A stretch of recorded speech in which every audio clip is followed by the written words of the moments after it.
कहते हैं छोटी मुट्ठी में बड़ा आसमान समा सकता है। अगर हौसला बड़ा हो तो उम्र कभी मायने नहीं रखती। आज हमारे साथ ही एक ऐसा छोटा चमत्कार है जिसने अपने ज्ञान से पूरे देश का दिल जीत लिया और अमिताभ बच्चन जैसे महानायक को भी किया इम्प्रेस। कौन बनेगा करोड़पति के मंच पर 25 लाख रुपए जीतकर सबका ध्यान खींचने वाले नन्हे जीनियस विवान श्रीवास्तव आज हमारे प्राइम पॉडकास्ट पर आए हैं और साथ ही उनके आई हैं इनकी माँ Swati Shrivastava. Thank you so much for coming on the show. अक्सर स्वाति यही कहा जाता है कि बेटा कुछ अच्छा कर जाए तो बाप पर गया है और कुछ गड़बड़ करे तो माँ ने बिगाड़ दिया है, माँ ने ध्यान नहीं दिया। लेकिन आपकी सोच इन सब से परे है, क्योंकि यहाँ पर माँ ने सिर्फ ध्यान ही नहीं दिया बल्कि ज्ञान, अनुशासन और सपने इन सब की नींव रखे हैं। तो चलिए सबसे पहले शुरुआत करते हैं इसी माँ से, क्योंकि हर जीत की शुरुआत एक माँ की सोच से होती है। और फिर विवान से पूछेंगे कुछ दिलचस्प सवाल, बिल्कुल केबीसी स्टाइल में, ए बी सी या डी। तो स्वाति, सबसे पहले तो thank you so much for joining us over here on prime podcast. लेकिन स्वाति, सबसे पहले आपके लिए कैसे सोचा कि विवान को केबीसी पर लेकर जाना है? विवान को बचपन से ही बहुत ज़्यादा इंटरेस्ट रहा है जीके की तरफ।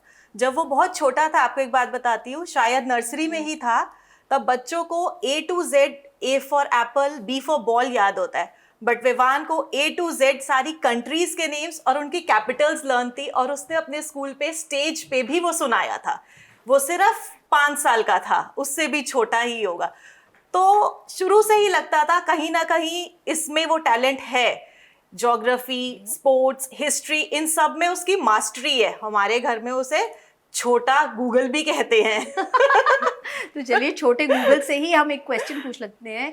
कैसा लगा विवान जब आप गए वहां पर, केबीसी जैसा बड़ा मंच, अमिताभ बच्चन, आई मीन मिले आप, तो कैसा लगा?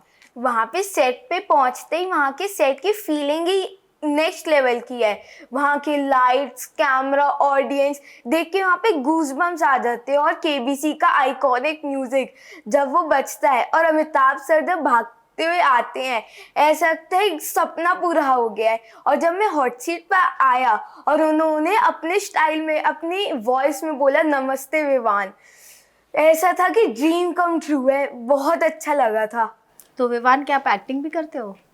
एक्टिंग नहीं, मैं स्कूल में मोनोलॉग सुनाता हूँ। जैसे मैंने स्कूल में महाराणा प्रताप का भी मोनोलॉग सुनाया और लक्ष्मण जी का भी मोनोलॉग सुनाया है। और मेरा एक मकसद है ये सवाल पूछने के लिए कि क्यों ना केबीसी स्टाइल, जो एक अमिताभ बच्चन से आप मिलकर आए, महानायक हैं वो, एक थोड़ा सा उनकी भी जरा एक्टिंग कर दीजिए। डायलॉग सुनाता हूँ, वो अमिताभ सर की नमक हलाल मूवी का है। लो कर लो बात बाबूजी, ऐसी इंग्लिश आवे that I can leave अंग्रेज behind. I can talk English, I can walk English, I can laugh English because English is a very funny language.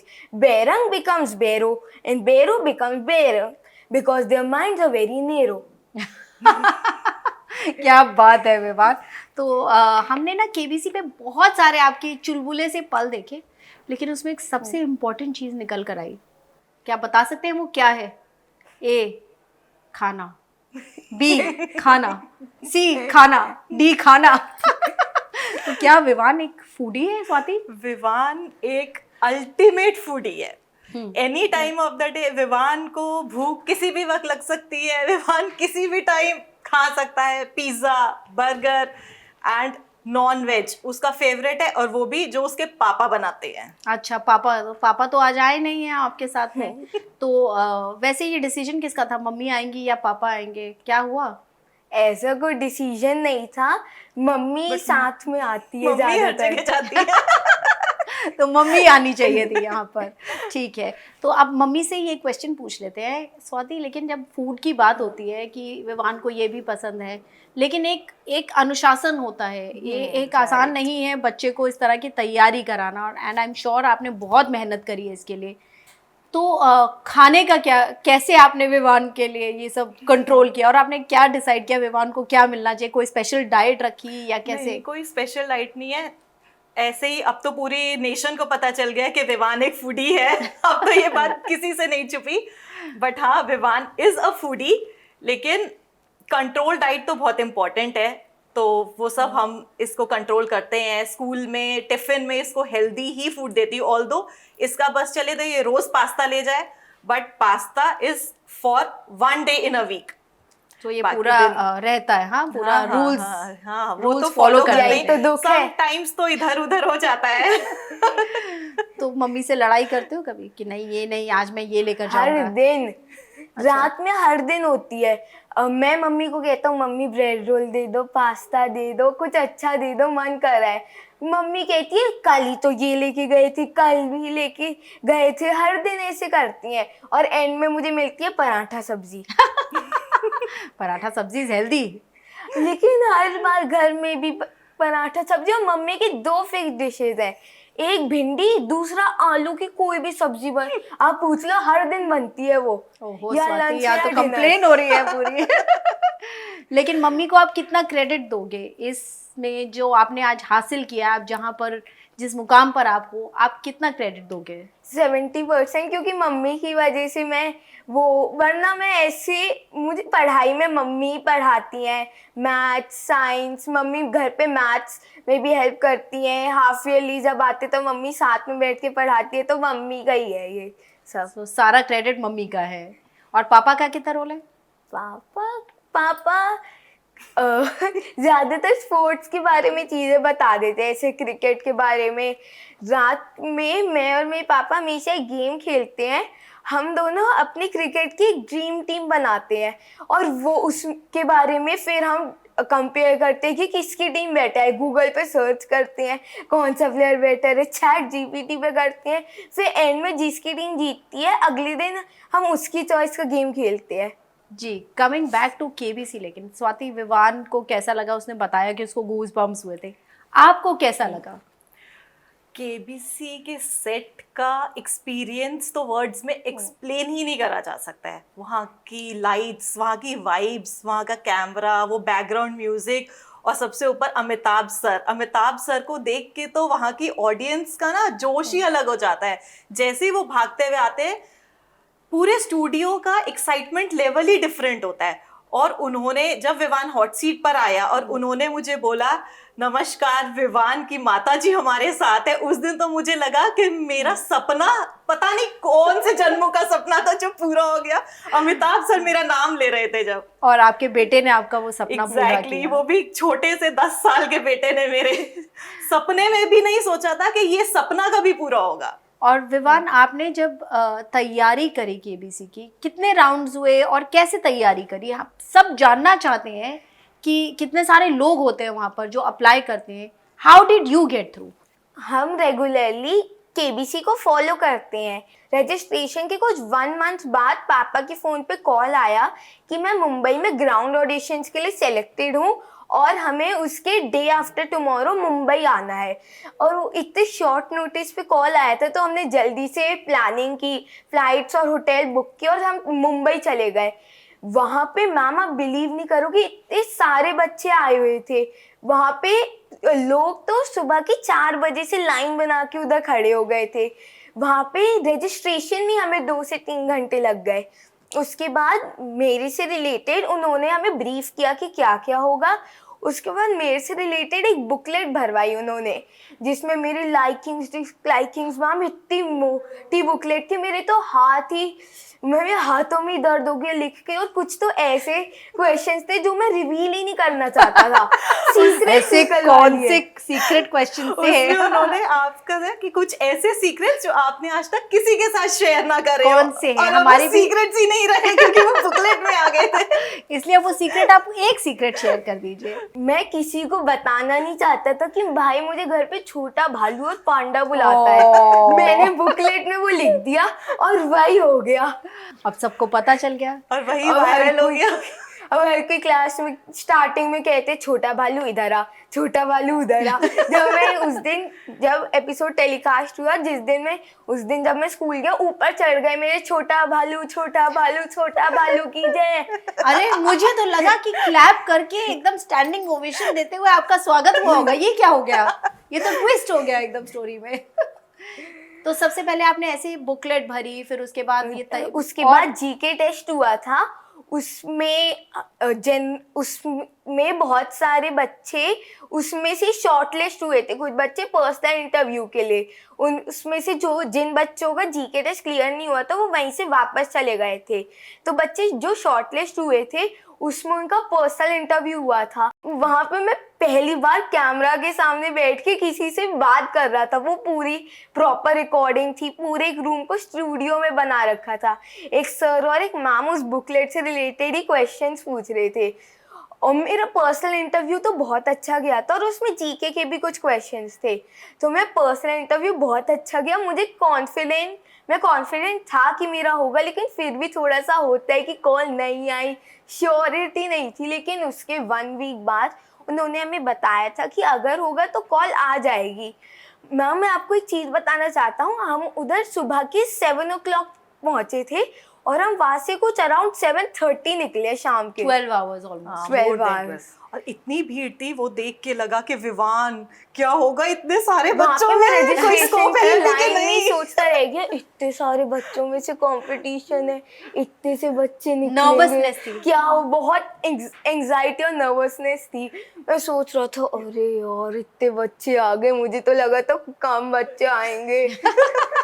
लेकिन फिर जब ये कॉल आया कि विवान आप केबीसी के लिए सिलेक्ट हो गए हैं, तब कैसा लगा स्वाति?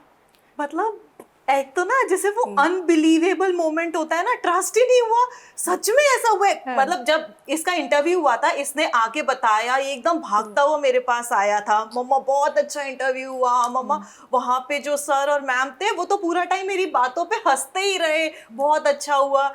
तो बैक ऑफ द माइंड था कि हो जाएगा विवान का, थोड़ा सा उस पर कॉन्फिडेंस था कि हाँ। और इसने एक एक वर्ड बताया था, क्या क्वेश्चन उन्होंने पूछे, क्या इसने रिप्लाई करा, तो वो सब सुन के था। बट स्टिल जब तक कॉल ना आ जाए तब तक you can't be you sure। Can't be sure ना, वही वाली बात थी। बट जब कॉल आया, oh my God that feeling, हम सारे घर में चिल्लाने लगे, डांस करने लगे कि Vivaan yes you made it. लेकिन स्वाति आपने तैयारी कैसे कराई? सब माँ बाप के लिए के पास एक यही सवाल है कि आपने तैयारी कैसे कराई, और अगर वो अपने बच्चे को केबीसी में ले जाना चाहते हैं तो उसके लिए क्या राइट मिक्स है? देखिए मुझे लगता है किसी भी कंपटीशन की तैयारी 4 दिन 5 दिन या 10 दिन में नहीं हो सकती। लर्निंग एक कंटिन्यूअस प्रोसेस है जिसको आपको फॉलो करना ही पड़ता है। और विवान का बेस्ट पार्ट यही है कि वो तैयारी हमारी 10 डेज के गैप में नहीं हुई। जब हमें कॉल आई और जब हमारा शूट था उसके बीच में हमारे पास 10 दिन थे और विवान के चल रहे थे हाफ ईयरली एग्जाम्स। तो मिस किया क्या exam? Yes. Oh you Two miss the exams exam miss also. हुए इसमें तो थे। मजा आया होगा, आई एम श्योर। ये तो डेफिनेटली मजा आया होगा। हाँ। तो हमारे तरफ तो दोनों तरफ था, एग्जाम्स के लिए भी पढ़ना है, केबीसी के लिए भी पढ़ना है। ऑल्दो एग्जाम्स तो बस दिए कि बेटा देने हैं, और अब तो जो है केबीसी ही है इस वक्त तो। लेकिन हाँ वो जो रूटीन था इसका, एज ऐसे कि छोटा गूगल है, मॉर्निंग उठते ही Google, sports news, geography news, जो भी है वो सारी वो डिटेल से अपडेटेड है। विवान की एक खास बात ये है कि जो भी करंटली आपके आसपास आपकी कंट्री में या वर्ल्ड में चल रहा है उसको वो बात पता होती है। He is updated every time. तो यहाँ पर यही मेरा इनफैक्ट इसी से रिलेटेड सवाल एक था कि स्क्रीन को, आजकल स्क्रीन बर्डन बन गया है लोगों के लिए, माँ बाप के लिए, इनफैक्ट बच्चों के लिए स्क्रीन Right. एक बहुत बड़ा डिसएडवांटेज भी होता जा रहा है Right. लेकिन इसी स्क्रीन को इन्होंने एक बहुत ही पॉजिटिव तरीके से यूज Right. किया। वही बात है कि वो स्क्रीन लिमिटेड हो लेकिन कंटेंट भी आपको पता होना चाहिए कि उस स्क्रीन पे बच्चा आपका कर क्या रहा है। स्क्रीन के डिसएडवांटेजेस ऑफ कोर्स हैं लेकिन एडवांटेज भी आपके सामने ही है। तो आपको बुक्स भी पसंद है या ज़्यादा स्क्रीन पे ही रहते हो? बुक्स भी मैं ज़्यादातर diary of a Wimpy kid की बुक्स पढ़ता हूँ, और वरना मैं गूगल पे ही स्पोर्ट्स के बारे में चीज़ें सर्च करता रहता हूँ। You love sports. कौन सा सबसे अच्छा लगता है? सबसे अच्छा मुझे फुटबॉल लगता है, उसके बाद क्रिकेट। अच्छा, और ऐसा कोई चॉइस क्यों है? कोई ऐसी कोई खास वजह? ऐसे कुछ, मुझे फुटबॉल में बचपन से थोड़ा सा ज़्यादा इंटरेस्ट था। स्कूल में जब भी हम जाते थे सारे बच्चे फुटबॉल ही खेलते हैं, तो मैं खेलता गया, तो साथ में मेरा वहाँ उसके बारे में इंफॉर्मेशन कलेक्ट करने में भी धीरे धीरे इंटरेस्ट बढ़ता गया। और अब मैं हर दिन, मुझे पता होता है कौन सा मैच है और किस लीग का है, तो मैं हर दिन सुबह उठ के देखता हूँ। सबसे पहले मॉर्निंग फर्स्ट काम इसका यही है, मम्मा वो मैच था उसका स्कोर देखना है। मुझे क्या लगता है ना, अब हमारी जो जॉब है वो खतरे में है, क्योंकि विवान इतना न्यूज से अपडेटेड रहता है, तो अब तो लग रहा है विवान ही टेक ओवर करने वाला है और उसी में ही वो रिपोर्टर बनने वाला है। क्या बनना चाहते हो विवान? मुझे बड़े होके IAS ऑफिसर बनना है। IAS ऑफिसर बनना है, that is a good dream. तो अब अभी से तैयारी शुरू है? GK में इंटरेस्ट है, ज्योग्राफी और स्पोर्ट्स का तो मेरे हमेशा से ही है। मेरा सबसे स्ट्रॉन्ग सब्जेक्ट है मैथ्स। अब मैं आपको बताता हूँ क्या होता है। हाँ। मम्मी पढ़ाई के लिए हमेशा डांटती हैं और सबसे ज्यादा कहती हैं कि 1 घंटे से पढ़ के क्या होगा, और सबसे ज्यादा मैथ्स। मन में चलता है कि बड़े होके मुझे ही दूसरा आर्यभट्टा बनना है। तो इतनी मैथ्स पढ़ाती है मम्मी, मैथ्स मैथ्स मैथ्स। और इस बार हाफ ईयरली चल रही थी तो KBC के लिए पढ़ रहा था। मैथ्स का पेपर देते समय भी मेरे दिमाग में KBC का ही होगा। मैं सोच रहा था कि जब म्यूजिक बजेगा कैसा सेट होगा, कितना बड़ा होगा। और मम्मी कह रही है मैथ्स पढ़ लो। हाँ, और इसलिए मेरे थोड़े कम मार्क्स आए थे, कैलकुलेशन एरर्स हुई थी, लेकिन तब भी मैं क्लास में हाईएस्ट आए हैं। क्या बात है। विवान, क्या स्वाति आप मैथ्स को लेकर पीछे पड़ी रहती हैं? यहाँ तो लड़का कहाँ का कहाँ पहुँच गया। मुझे लगता है मैथ्स एक ऐसा सब्जेक्ट है जिसमें डेली प्रैक्टिस की जरूरत है। प्रैक्टिस करोगे तो मैथ्स बहुत इजी है, वरना मैथ्स का फोबिया तो सबको है। तो आपके लिए फेवरेट सब्जेक्ट आपका मैथ्स है, और बाकी सब्जेक्ट्स? बाकी सब्जेक्ट्स भी अच्छे Okay, लगते हैं। okay. जैसे ज्योग्राफी मुझे बहुत अच्छा ज्योग्राफी लगता है, काफी स्ट्रॉन्ग सब्जेक्ट मुझे है इसका। हिस्ट्री भी अच्छा लगता है, साइंस भी अच्छा लगता है, मुझे हर ही सब्जेक्ट अच्छा तो लगता ये है। तो टॉपर ही है लग रहा है एकदम। सारे सब्जेक्ट्स पढ़ना चाहता है और साथ में, लेकिन आपने कहा कि आप एक IAS ऑफिसर बनना चाहते हैं, उसकी कोई खास वजह? क्या करोगे IAS ऑफिसर बनकर? मैं आपको एक स्टोरी बताता हूँ। जब यहाँ पे कोविड का पैंडेमिक चल रहा था नोएडा में, तो यहाँ के जो DM थे उन्होंने कोविड के टाइम पे बहुत हेल्प की थी। तो वो जब हॉस्पिटल्स में प्रॉपर मेडिकेशंस नहीं पहुँच पा रही थी, तब उन्होंने बहुत हेल्प की थी। वो ही नोएडा में वैक्सीनेशन लाए थे, तो वो मेरी तरह से एक रोल मॉडल है मेरे लिए। सुहास एलवाई की हम Yes. बात कर रहे हैं, और वो एक पैरालंपिक प्लेयर भी है पैरालिम्पिक साथ में। बैडमिंटन आपको प्लेयर। पता है उनके बेटे का भी नाम विवान था, और वो 3rd में मेरी क्लास में भी था। ओ, तो वो आपके रोल मॉडल इसीलिए रहे हैं। हम तो आपको उनके जैसा बनना है। सो आई एम श्योर जहाँ भी ये सुन रहे होंगे सर, तो वो आपकी जरूर आपसे बात करेंगे। और ये बताइए कि KBC की जो तैयारी आपने करी, चलिए वहाँ पे पहुँच गए, उसके बाद जब आप कोई ऐसा क्वेश्चन आपको लगा कि अब क्या होगा, अब तो लग रहा है मैं गया, कोई ऐसा मोमेंट कि कैसे आगे बढ़ेगा गेम, मैं कैसे ऐसा जीतूंगा? कुछ नॉट एग्जैक्टली क्वेश्चन था, पर जो 7,50,000 वाला क्वेश्चन था वो था कि which of this mountain ranges is traditionally considered a dividing point between Asia and Europe. तो वो वाला हमारी ज्योग्राफी की मैम ने एक फैक्ट बताया था, तो वो मैंने बुक में नोट डाउन कर लिया था, तो वो मुझे याद सा आ रहा था, पर फिर भी मैं एल्प्स और यूरल माउंटेन्स के बीच में कंफ्यूज हो रहा था। वो मुझे लग रहा था कि अगर ये गलत हो गया, और मैंने सर को स्टार्टिंग में बोल दिया था कि ये हमें स्कूल में कराया है, अगर ये गलत हो जाता मेरे स्कूल में क्या हाल करते बच्चे। अच्छा, या मैम क्या कहती फिर? हाँ, मैम भी क्या कहती, तुम तो कह रहे थे तुम्हें आता है, इतना तुमने बुक में भी कॉन्फिडेंटली नोट उसने डाउन बोला कर था दिया क्वेश्चन। जैसे ही सर ने क्वेश्चन रखा, सर ये तो हमें स्कूल में पढ़ाया हुआ है, उसके बाद इसने एक पॉज ले लिया। अब हम वहां पे बैठ के सोचे विवान ये क्या हुआ? तो उस समय मैंने थोड़ा सा काम डाउन किया खुद को। वहाँ पे मम्मी पापा कहते थे कि आराम से खेलना, वहाँ पे बहुत टाइम होता है, आराम से करना। तो मैंने 2 मिनट रिकॉल किया, यूरल माउंटेन्स बोला, और वो सही हो गया। क्या बात है विवान। तो ये एक बहुत बड़ी सीख है सबके लिए जो भी KBC में जाना चाहते हैं, कि थोड़ा काम रहे, बैलेंस करके चले। ज़रूरी नहीं है कि जल्दबाजी करके ही हम आंसर्स दे। जब 25 लाख लेकिन आप जीते, तब सबसे पहला थॉट क्या आया दिमाग में? सबसे पहले तो मुझे खुद पे बहुत प्राउड सा फील हुआ, क्योंकि पहले दिन मेरे 2 लाख पॉइंट्स पे सारी लाइफलाइन चली गई थी। उसके बाद मैं सोच रहा कि मेरी कहाँ 2 लाख पे तीनों लाइफलाइन चली गई थी और मैं कहाँ एक लाइफलाइन के साथ ही 25 लाख जीत गया। मैंने छोटे छोटे टारगेट सेट कर रखे थे। सबसे पहला मेरा टारगेट था कि 3 लाख और 5 लाख पॉइंट्स वाला क्वेश्चन मैं सही आंसर करूं। तो फिर सुपर संदूक में तो मैं कॉन्फिडेंट था कि 5 ही तो आंसर करने, 5 तो हो ही जाएंगे।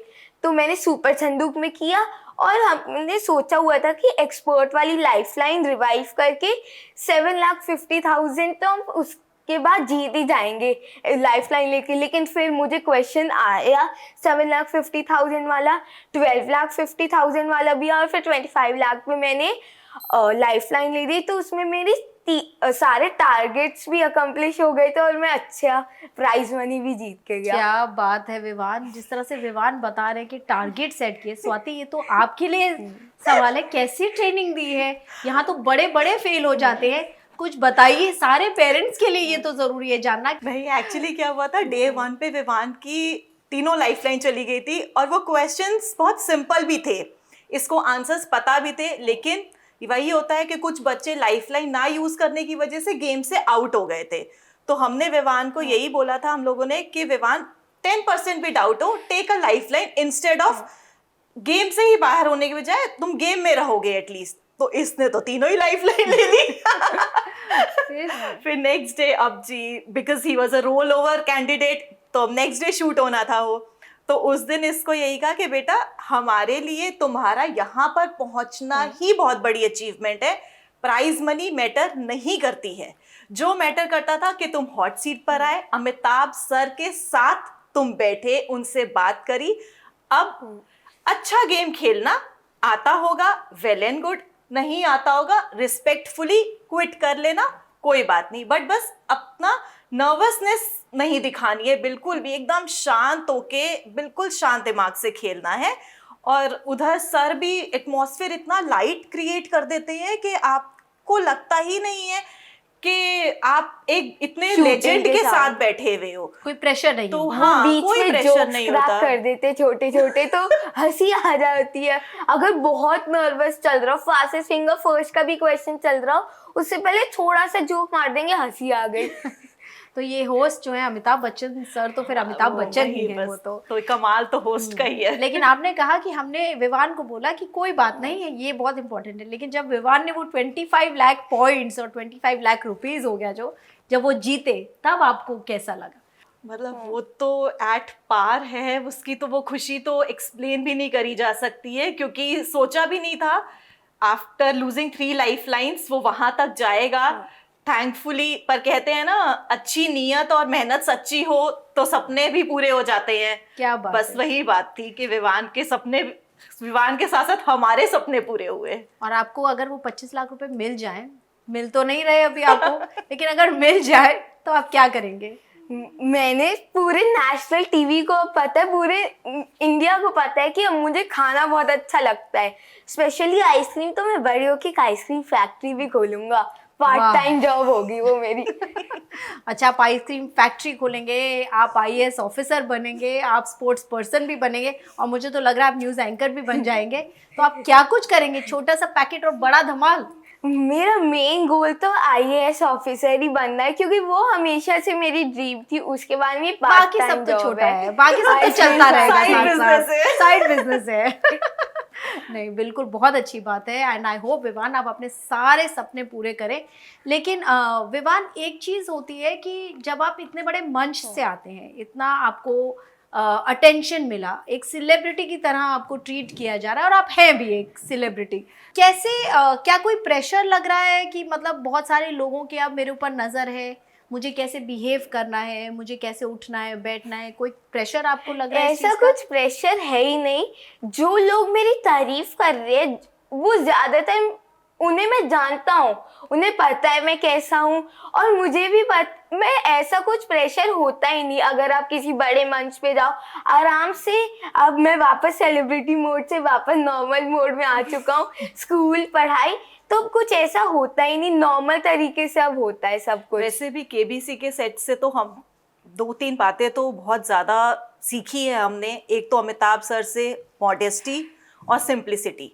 इतने बड़े कलाकार होने के बाद भी ये दो जो उनके ट्रेड्स हैं वो सभी को उनसे सीख लेनी चाहिए। और विवान को तो हमने स्पेशली ये बात बोली थी कि अमिताभ सर को देखो विवान, इतने मतलब उनके लिए तो पूरी नेशन आंखें बिछाए रहती है उनको देखने के लिए कि वो एक बार हमें देख ले, एक बार हमें हाय बोल ले। और तुम तो उनका हाथ पकड़ के भाग कर आए हो स्टेज पे, तो लेकिन उनसे सिंप्लिसिटी और मॉडेस्टी तो सीखना और उसको हमेशा अपनी लाइफ में अप्लाई करना, वो इन दो बहुत चीजों ज्यादा को। डाउन टू अर्थ है, बहुत हम्बल है, हर किसी के साथ रिस्पेक्ट से बात करते हैं चाहे वो उनसे कितना भी छोटा हो। जी, तो ये चीज़ें तो आपने सीखी केबीसी के मंच से, लेकिन विवान क्या होता है कि जब आप स्कूल में पहुंचे तो एक ट्रीटमेंट कोई मिला टीचर्स ने और सबने क्या बोला? वहाँ पे टीचर्स ने पहले बहुत कॉन्ग्रेचुलेट किया, उसके बाद वो वहाँ पे टीचर्स मुझे प्रिंसिपल मैम से मिलवाने लेके गई। प्रिंसिपल मैम ने भी बहुत कॉन्ग्रेचुलेट किया, ब्लेसिंग्स दी, उन्होंने इतनी बड़ी चॉकलेट भी दी जो मैं उसी दिन आके ख़त्म भी कर ली मैंने। अच्छा, बिना शेयर करे। बिना शेयर किया, ओ शेयरिंग इज केयरिंग। उसके बाद प्रिंसिपल मैम ने पूछा वहाँ पे क्या हुआ, तो और स्कूल में बच्चे अब मेरे ऊपर चढ़ गए, मेरे लॉकर पे उन्होंने ये भी लिख दिया 25 लाख का मालिक केबीसी परमानेंट मार्कर से। अच्छा, और ये बताओ क्या बच्चों का भी ऐसा कोई गेम शो परमानेंट एक होना ही चाहिए, जैसे परमानेंट मार्कर से उन्होंने लिखा, एक कोई परमानेंट ऐसा गेम शो होना चाहिए? मैं एक क्या वहाँ पे हजारों होने चाहिए, मैं हर शो में जाऊँ, हर शो में पैसे जीत के आऊँ, लाइफ सेट। फिर भी आईएएस ऑफिसर बनेंगे, वो तो बनना ही है। आईएएस ऑफिसर तो ड्रीम है, वो पूरे हर, मैं तो चाहता हूँ मैं हर शो में जाऊँ, हर शो में प्राइज मनी जीत के आऊँ और फिर मजे करूँ। मुझे पूरी दुनिया घूमनी है, मुझे यूरोप स्पेशली घूमना है पूरा। जब हम केबीसी देखते हैं ना तो वो कहते हैं कि सवाल को लॉक कर दिया जाए। हमें तो बहुत नर्वसनेस होती है जब हम वहीं पे देख रहे होते हैं, लॉक कर दिया जाए। आपको कैसा लगता है जब वो लॉक वहाँ कर पे दिया जब जाए? वो बोलते कंप्यूटर जी इस क्वेश्चन को लॉक कर दिया जाए, ऐसा लगता है हम किसी फिल्म की शूटिंग में है। ऐसे वो अपने आइकॉनिक स्टाइल में बोलते हैं, वहाँ पे केबीसी की अचानक से आइकॉनिक ट्यून बज जाती है, गूज़बम्स आ जाते हैं, ऐसे हार्ट बीट ऊपर नीचे होने लगती है और वो बीच में इतना टेंस सा कर देते हैं, ऐसा कि सही है कि गलत। अगर आपको 110% भी आते तब भी आप सोचते हो गलत है क्या आंसर, मतलब कहीं ना कहीं नर्वसनेस हो जाती है। तो इतना नर्वसनेस का माहौल था, लेकिन यहाँ पर हम इस माहौल को थोड़ा लाइट करते हैं और आप लोगों के साथ खेलने वाले हैं rapid fire round. Are you ready? Ready. Both of you दोनों ही जवाब दे सकते हैं और दोनों के जवाब डिफरेंट भी हो सकते हैं। पता चलेगा कौन जीतता है इसमें। देखते हैं कौन सबसे पहले जवाब देता है। विवान ज्यादा शरारती है या समझदार? शरारती। मम्मा ज्यादा सिखाती है या डांटती डांटती है? है। सिखाती है। ये तो एकदम अलग अलग आंसर्स हो गए विवान, आज घर जाके डांट सुननी पड़ेगी फिर से। मम्मा की तो डांट में ही सीख है ना। अच्छा, अमिताभ बच्चन या शाहरुख खान? अमिताभ बच्चन। अरे यहाँ तो सवाल ही पूरा नहीं होने दिया इन्होंने। अगर केबीसी में कोई एक लाइफलाइन होती कि माँ से कोई सवाल आप पूछ सकते हैं तो कौन सा सवाल आप पूछते? क्लोरोफिल वाला। मुझे तो लगता है सीबीएसई पूछ लेता क्योंकि उसी पे लाइफलाइन ले ली थी। तो वहां पे जाके फिर डांट पड़ी थी क्या? मतलब होटल पे जाके मम्मी ने बहुत डांटा था कि इतने आसान से सवालों पे लाइफ लाइन ले ली, तीनों लाइफ लाइन गए। उन्हें क्या पता वहाँ पे हॉट सीट की नर्वसनेस क्या होती है। वहाँ पे जो क्वेश्चन आप 110% भी श्योर हो वो भी भूल जाओगे, ऐसी वहाँ का माहौल होता है। एक ऑनेस्ट सवाल आपसे भी है स्वाति कि क्या जितने क्वेश्चन विवान से पूछे गए आपको सबके जवाब आते थे? नहीं, मुझे यूरल माउंटेन्स का आंसर नहीं पता था। विवान को पता था। विवान को पता था, 7,50,000 का क्वेश्चन था वो।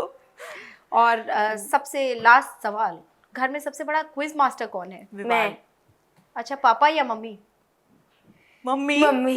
ओह ये तो दोनों ने सेम ही आंसर दे दिया। यहाँ भी लग रहा है विवान ही जीत गया। स्वाति, आपने तो बोला, आपने तो गलत जवाब दे दिया। तो कैसा लग रहा है विवान? अब क्या है, अब आगे का आपने कहा हम टारगेट सेट करते हैं। मैंने वहाँ केबीसी में टारगेट सेट किया कि 2 लाख हो गए, नेक्स्ट 3 है, फिर 5 है। तो अब नेक्स्ट टारगेट आपका क्या है?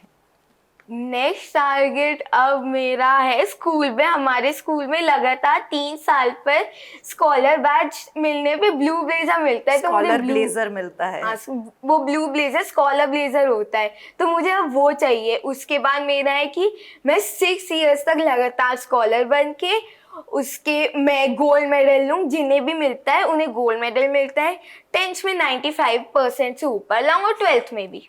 और आपने क्या दिलवाया सबसे पहले विवान को जीतने के बाद, खाने के अलावा खाने के अलावा क्या गिफ्ट दिया आपने? विवान को हमने बहुत सारा प्यार और ब्लेसिंग्स दी। विवान आपने मान लिया उतने में? और कुछ चाहिए तो बताइए, यही प्राइम पॉडकास्ट पर ही आप बताइए मम्मी पापा से क्या मुझे चाहिए आपको? साल फॉरेन घूमना है। तो स्वाति ये तो अब आपको कंडीशन पूरी करनी पड़ेगी, ये बेटा तो एकदम। पाइपलाइन में है, लेट्स सी कब जाते हैं। इसको यूरोप जाना है, फॉरेन क्या यूरोप ही जाना है उसको। तो वो इतना बड़ा सपना आपका पूरा किया है। बिल्कुल। और ये 25 लाख का बाद में होगा क्या? ये 18 इयर्स होने पर मिलेंगे? हाँ, अभी तो शायद वो लोग एफडी करा देंगे उस अमाउंट की, जब वो 18 का होगा तब मिलेंगे, तो उसकी पढ़ाई का खर्चा सॉर्टेड है। बस फिर तो फॉरेन ट्रिप्स हैं। फिर और मम्मी पापा के लिए क्या करोगे? पहले तो मैं अपना ही सोचूंगा, आइसक्रीम फैक्ट्री खोलूंगा, घूमूंगा, और फिर जो बाकी पैसे होंगे मम्मी पापा को बाद की पढ़ाई के लिए दे दूंगा। ज्यादा कुछ नहीं। ज्यादा कुछ नहीं, मम्मी ने इतनी मेहनत करी, कुछ किया, तो कुछ तो आपको करना तो चाहिए मम्मी मम्मी के साथ साथ घूमेगी ना। लिए। अच्छा ये भी है। लेकिन कुछ अब मेरे को मोमेंट बताइए, आप अमिताभ सर से मिले, आप अमिताभ सर से इतना आपने बातें करी, कोई ऐसा मोमेंट बहुत ही जो आपको टच कर गया हो, अपार्ट फ्रॉम शूटिंग कोई ऐसी बात हुई हो उनसे, क्या कुछ हुआ? मैं आपको एक वो नॉट एग्जैक्टली हार्ट वार्मिंग है, एक बहुत फनी सा इंसिडेंट बताता हूँ। सुपर संदूक राउंड से पहले एक छोटा सा ब्रेक हुआ था, तो उसमें जो भी सुपर संदूक राउंड में 10 के 10 क्वेश्चंस करेक्टली आंसर करता है, अमिताभ सर उन्हें और उनकी फैमिली को अपने घर डिनर के लिए बुलाते हैं। तो मैंने उनसे ऐसे ही पूछ लिया कि सर अगर मैं 10 के 10 सही नहीं हुई तब भी आप मुझे अपने घर डिनर के लिए बुलाएंगे? तो क्या उन्होंने बोला आप हमें बैक स्टेज पर मिलिएगा, और आप किसी को बताइएगा नहीं वरना हर कोई आ जाएगा। और वहां पे हर किसी के वो सामने बोल रहे हो, कह रहे किसी को आप बताइएगा मत। वो ऑडियंस इतना हंसने लगी, मुझे भी इतनी हंसी आ गई अचानक। तो फिर आप उनके घर गए? अभी तक नहीं? ओहो, पर उन्होंने पिज्जा खिलाया आपको? हाँ, पिज्जा तो सबको खिलाया उन्होंने सारे बच्चों को। ये ट्रीट मिली है आपको। आजकल की दुनिया में बच्चों को सही तरीके से पालना इट्स अ बिग चैलेंज। आपके एक बड़ा बेटा भी है, who is in class 12th या No, no, he's in college college, first year, Delhi University. Delhi university में है, काफी गैप है दोनों में। तो आप क्या सलाह देना चाहेंगी पेरेंट्स को कि किस तरह से ट्रेनिंग दी जाए बच्चों को, कैसे पाला जाए? क्योंकि आपने तो एक बड़ा ही कमाल यहाँ पे एक छोटा सा ये धमाका जो आपने प्रेजेंट किया है तो कैसे आपने पाला है इन लोगों को, दोनों बच्चों को? पेरेंटिंग के लिए किसी टिप्स की ज़रूरत नहीं है। पेरेंटिंग तो एक बहुत ही एक इमोशन है जो आपके और आपके बच्चों के बीच एक बॉन्ड क्रिएट करता है। लोग कहते हैं कि बेटियां माँ की सबसे अच्छी दोस्त होती हैं, लेकिन जिनके बेटे हैं क्या वो उनके दोस्त नहीं बनेंगे? बिल्कुल बनेंगे, आपको बनाना पड़ेगा बस। यहाँ पर आपने बेटियों और बेटियों की बात करी, और आजकल के ज़माने को हम देखते हैं तो हम कहते हैं कि बेटियों को स्ट्रॉन्ग बनाओ, और फेमिनिस्ट भी बन जाती हैं बेटियां, मॉडर्न भी हो जाती हैं, लेकिन जिनके बेटे हैं क्या वो उनको उस तरह से तैयार करते हैं कि ऐसी लड़कियों को वो हैंडल कर सके, मॉडर्न लड़कियों को, मॉडर्न या यूँ कहें फेमिनिस्ट लड़कियों को वो हैंडल कर सके? क्या किस तरह से राइट ट्रेनिंग होनी चाहिए? देखिए, ट्रेनिंग की तो कोई ज़रूरत किसी को भी नहीं है, किसी पेरेंट को ट्रेनिंग की ज़रूरत नहीं होती है। वो उनका एक कॉन्शियस एफर्ट होता है जो खुद ही उनको शायद ये सिखा देता है। उनको पता होता है कि हर माँ को पता होता है कि क्या सही है उनके बच्चों के लिए और क्या नहीं है। मेरे बच्चों के बारे में अगर मैं कहूँ तो शायद ही कोई होगा, चाहे उनके स्कूल में चाहे हमारे नेबरहुड में, जिसने मुझे आज तक कंप्लेन करी हो कि आपके बच्चे नॉटी हैं, आपके बच्चों ने बदतमीज़ी करी है। Never ever. तो मुझे इस चीज़ पे बहुत प्राउड फील होता है, बहुत गर्व है मुझे अपने दोनों बेटों पे कि मेरे बेटे कभी किसी के साथ बदतमीज़ी नहीं कर सकते। और ये शायद सिर्फ एक मदर का ही नहीं, उसमें पूरा रोल और सपोर्ट एक फादर का भी होता है। अब ये बताओ कि एग्जाम्स तो खत्म हो गए, अब नेक्स्ट एग्जाम्स में क्या स्कॉलर बैच लाने के लिए खूब तैयारी शुरू अभी से हो गई है, या अभी मम्मी ने थोड़ा पीछा छोड़ रखा है कि कोई बात नहीं? किसने बोला पीछा छोड़ रखा है? अभी तो पढ़ाई बैक फुट पे आई हुई है, अभी तक वो सेलिब्रिटी मोड ऑन है। मतलब सेलिब्रेट केबीसी पे गया हूँ, 2-3 महीने तो चाहिए थोड़ा वापस नॉर्मल मोड में आने के लिए। पर हर दिन कहती है मैथ्स करो, वापस सारे भट्टा ही मुझे वापस बनना है। अच्छा, और पापा के बारे में आपने कोई बातें नहीं बताई यहाँ पर कि पापा के साथ आप कैसे वो रहता है? मम्मी और पापा जो है पढ़ाई को लेकर, पापा भी उतना ही वो करते हैं कि पढ़ लो? नहीं, नेवर एवर। पापा कूल है। पापा स्पोर्ट्स में बस पापा खुद को स्पोर्ट्स टीचर कहते हैं। वो जब हर मैं चीज़ कहूंगी ना खिलाते कि हैं। यार थोड़ा सा पढ़ा दो, थोड़ा ध्यान दो बच्चों पे, पढ़ाई पे, कहेंगे मैं स्पोर्ट्स टीचर हूँ। मैं आपको एक कहानी बताता हूँ। एक बार रात के 10 बज रहे थे, हम लोग घर में ही लॉबी में जो है वहाँ पे क्रिकेट खेलते हैं। हमारे घर में आउटडोर गेम्स भी इंडोर में खेले जाते हैं। ये कैसे होगा? क्रिकेट, क्योंकि ओह। मेरा बड़ा वाला बेटा क्रिकेट खेलता है, he aspires to be a cricketer. तो कितनी चीजें टूटती हैं घर के अंदर? मैं इसके बारे में तभी स्टोरी बताता हूँ।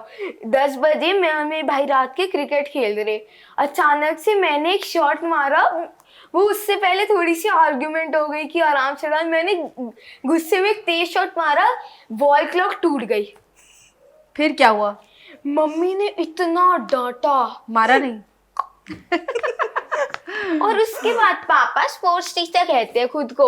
मैं कुछ तोड़ूं मेरे ऊपर ही आ जाते, कैसे खेलते हो, मना करता हूँ हर समय खेलने के लिए, तब भी खेलते हो ऐसे। तो सारा ब्लेम आपके ऊपर आ जाता है, क्विज मास्टर विवान के ऊपर। अच्छा, और आपने जाकर वहाँ पर अपने जो फ्रेंड्स हैं उनके साथ कुछ क्वेश्चंस ऐसे पूछे जिसके आंसर आपको पता था इनको नहीं आते होंगे, तो खूब मज़ा किया आपने दिखाया कि I know it all, I am Google. School में बच्चे क्लोरोफिल वाले क्वेश्चन के लिए, सीबीएसई वाले के लिए तो चिढ़ा रहे थे स्टार्टिंग में, लेकिन मैंने बोला तुम जाके जीत के आ जाना, इतने मान जाऊंगा। तो क्या आप पेरेंट्स को कुछ ऐसा और केबीसी के लिए, इस तरह के गेम शोज़ के लिए कोई ऐसी तैयारी, और साथ में किस तरह से बच्चे को अपडेटेड रखेंगे, बच्चे के अंदर शौक कैसे पैदा करें पढ़ने का, कि रोज़ पढ़ाई करें और रोज़ अपडेटेड रहें न्यूज़ में, तो कैसे कोई सलाह देना चाहेंगे? जब बच्चे रोज खेल सकते हैं तो बच्चे रोज पढ़ भी सकते हैं ना, तो एक रूटीन बनाना बहुत ज़रूरी है। थोड़ा सा कंट्रोलिंग तो होना ही पड़ेगा, फॉर्म थोड़ा सा बच्चों के साथ, कि हाँ अगर आप 1 आवर खेल रहे हो तो 1 आवर पढ़ना भी ज़रूरी है। और साथ साथ वही है कि हमारे घर में हम केबीसी को बहुत टाइम से फॉलो करते हैं, तो जैसे जो भी क्वेश्चन आता था तो आंसर वहाँ देने से पहले हम दोनों बच्चों से अपने पूछते थे तुम बताओ इसका आंसर क्या है करेक्ट, और जो सही आंसर देगा उसको 10 रुपीज मिलेंगे। क्या तरीका है? की स्टोरी है। आपकी क्या स्टोरी है? अब की कुछ नहीं, अब देती ही नहीं। पहले मैं घर की डस्टिंग करता था तब मुश्किल से 10 रुपए मिलते थे, और वो भी 5 रुपए कह रही थी पहले, तो 10 रुपए तो थोड़ा बढ़ा दिया मम्मी ने, कर दिया, वेतन बढ़ा दिया। अच्छा, यहाँ पर तो ये तो वाकई ऑल इन वन पैकेज है, ये डस्टिंग भी कर रहे हैं घर की और पढ़ाई भी कर रहे हैं और साथ में माँ बाप का नाम भी रोशन कर एक रहे दिन हैं। कहता है मुझे पॉकेट मनी चाहिए, तो मेरे हस्बैंड और मैंने कहा कि नहीं तुम अभी बहुत छोटे हो बेटा, पॉकेट मनी तो इस एज में नहीं मिलती है बच्चों को, जो चाहिए हम दिला देंगे। नहीं मुझे थोड़े से पैसे चाहिए। मैंने कहा अच्छा, तो पैसे तो ऐसे नहीं मिल सकते हैं किसी को, उसके लिए तो कुछ करना पड़ेगा। कहता आपके पैर दबा दूंगा। मैंने कहा पैर दबाने के कोई पैसे लेते हैं अपने पेरेंट्स के? मैंने कहा नहीं ये तो नहीं चल सकता। कहता चलो ठीक है मम्मा, डस्टिंग ही कर दूंगा। तो फिर डस्टिंग के आपने पैसे लिए मम्मी से, क्या किया 10 रुपए का? उनको इकट्ठा करा पिगी बैंक में। वो 300 रुपीज जब हो गए तो गए नीचे, एज यूजुअल चॉकलेट चिप्स सब पार्टी। खूब खाया पिया, मजा आया है। ये यहाँ पर हमें भी बात कर कर बहुत ही आज मज़ा आया, स्वाति आपके साथ भी और विवान आपके साथ भी। Thank you so much for joining us over here on prime podcast, and I am sure आप लोगों से बहुत से ऐसे बच्चे हैं, बहुत से ऐसे पेरेंट्स हैं जो कुछ ना कुछ सीखेंगे। Any message that you want to give to our audience today? मैं एक मैसेज देना चाहता हूँ कि जब भी मम्मी पापा कहीं ज्यादा पढ़ाई करो, पहले खेल के आओ, उसके बाद वो कहना। पहले एक टाइम सेट करो कि 1.5 घंटा पढ़ो, उसके बाद 2 घंटा खेलो, आधे घंटे रात में मम्मी पापा के पैर दबा दो, पढ़ाई का खत्म। बहुत ही मजेदार रहा आज का हमारा ये prime podcast. Thank you so much. Thank you.